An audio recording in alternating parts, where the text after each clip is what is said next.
Hello all, 13th of May 2017, and you're down the allotment with Dan in Essex, UK. Now, I've told you guys enough that we've not had enough rain of late, but apparently we're going to get a lot of it tonight. We shall see, but it certainly is needed.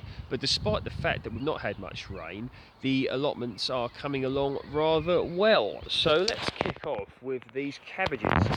Now, look at them, look at that, hearting up lovely. Now these have overwintered and you can just see the hearts starting there. Nice leaves, nice and healthy looking. This is a better example. Look, there you go, down there, hearting up lovely.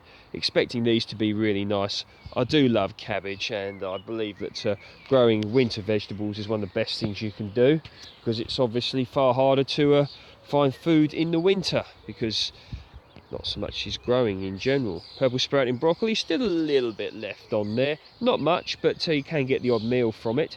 Now, down here, this has been recently manured. Now, this is going to be another bed where which things are going to be grown. So you can see a nice line there of manure, enriching the soil even more than it already is. Still under consideration what is indeed going to go here, but it is looking good. Now we walk over here, and what we've got is some sweet corn. Look at that, really looking nice. Now, it doesn't appear we're going to get any frosts within the next week or so. At least that's what it says on the weather. So let's hope that we don't, because a hard frost will take these babies out, and we really don't want that. But they're looking quite good. These have been growing away in a polytunnel somewhere, and they've been recently transplanted, so that really is a good thing. Just like that. Look at the amount that got going on there. And here, got some more cabbages as well. Looking absolutely fantastic. See, one good thing is about having sort of successional sowing, if you will, and planting, is you can have the same plant but at different intervals. So when one is ready, the other one's still growing, and then you've got like a succession of crops, which is a good thing to consider doing. And the kale here is coming along very well, with the Swiss chard there and the kale there, all covered over with this tightly knit mesh, which is good to stop the cabbage white butterflies. There's going to be many of them around here soon, and you want to make sure you keep them off, because they'll decimate your crop. At this time of year, generally the birds are the biggest problem with regards to destruction of cabbages, and of course slugs as well. We've got some more Swiss chard over here. It's all looking incredibly decent. This may be rhubarb chard, this one.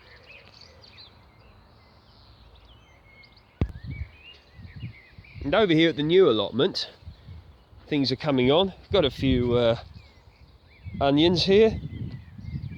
Just a few on the go, and the broad beans are looking healthy. We've got some nice little white flowers on there now, so it won't be too long until we get some crop.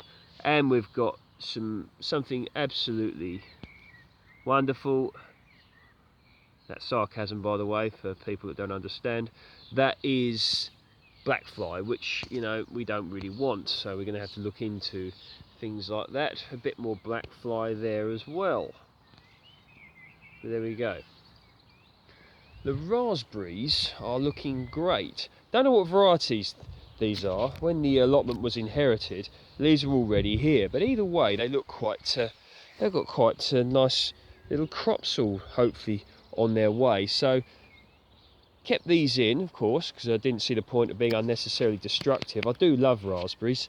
Thin these out a little bit, and they are coming up all over the allotment. But as you guys know, I like things a little bit rustic. I'm not one for too much regimentation when it comes to growing your own in this situation, because I think it can be unnecessary, really. A little bit of wilderness has its place. Now, what have we got here? Gooseberries. A few little ones on there, look. Not expecting massive amounts of a crop off of these.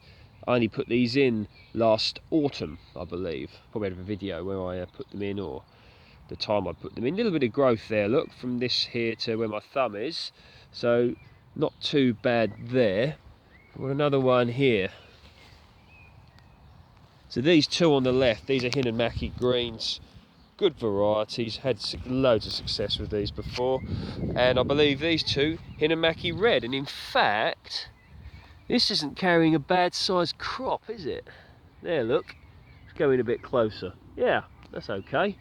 And this one here as well. For such small plants, I think the crop's actually quite good. I mean, if I can get 100 goosegogs out of 4 tiny plants like this, I will be happy. Ah, bee, look, that's what we want to see. See him there? Several bees. That's good. Good, all pollinating the raspberries, it's just as we want. And what we got here? Rhubarb. Yeah, in fact, I might have some of that for tea.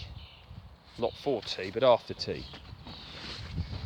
Got some bays here. As I stated, you can see the raspberries are coming up all over the place. I'm probably going to have these out of this bed. And in here, a strawberry plant that was inherited. But I've manured them all up. And some sort of dwarf beans, not the climbing varieties, are probably going to go in here. Or marrows, courgettes, etc. Something along those lines. Maybe this one as well, marrows, courgettes, something like that. Be quite nice. And the potatoes are coming up now. Did a video the other day with which I detailed the varieties. We've got 4 varieties here. We've got Estima, we've got Desiree, we've got King Edwards, and we've got Maris Piper. And you could see by looking at them, look at that, they're coming up, they're sticking their heads above the ground. When they're a bit bigger, what I'm going to do, because of course we've got 4 rows here, so 1, 2, 3, 4. What I'm going to do is earth them up, you know, like you see in the farmers' fields. That helps to stop the potatoes going green. Because we all know we mustn't eat green potatoes, must we? We do know this, I hope. Okay, and over here, the potatoes that were obviously here from the previous allotment here, or even before that, they do say when you have potatoes in the ground, it's incredibly difficult to get them all out the ground, which I do have found to be true. So in here, this is going to be, I've decided, a big patch of runner beans. I've got you've seen them on the polytunnel videos. I've got loads of enormous runner beans, and they're all going to, well, not all of them, but a lot of them are going to go in here. A nice line of canes all down here.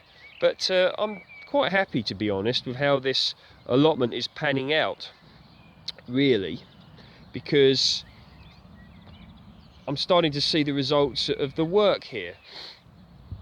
And I can see, you know, see my potatoes coming up, I can see my raspberries looking good, I can see my broad beans looking good, the gooseberries looking good, and I can see like the future plans of the courgettes, etc. over here, spuds, and the runner beans here. It's nice to see it. And here, you may remember this was a no-dig bed that I constructed last year, and you could see got some sweet corn here. Got how many plants have we got? 1, 2, 3, 4, 5, 6, 12 sweet corn plants here, which, you know, I'm very happy about. So this is a no-dig bed with the nutrients underneath with regards to the organic matter, such as rotting vegetable matter and manure, grass and leaves, etc. So, and then with some soil placed on top. So there should be plenty of nutrients down here for the plants to get their boots into, in order to get some strong growth going on. Here we've got, see if we've got any on here, black currants. Got 2 varieties, we've got Aubergine and Baldwin. I think this one, yeah, that's right. This one is Aubergine, or Aubergine, I don't know how you say it. Not much of a crop, not expecting it. These were only put in last year, but I'm expecting them to put out some decent growth, and next year we'll have a decent sized crop. So, Baldwin, Aubergine.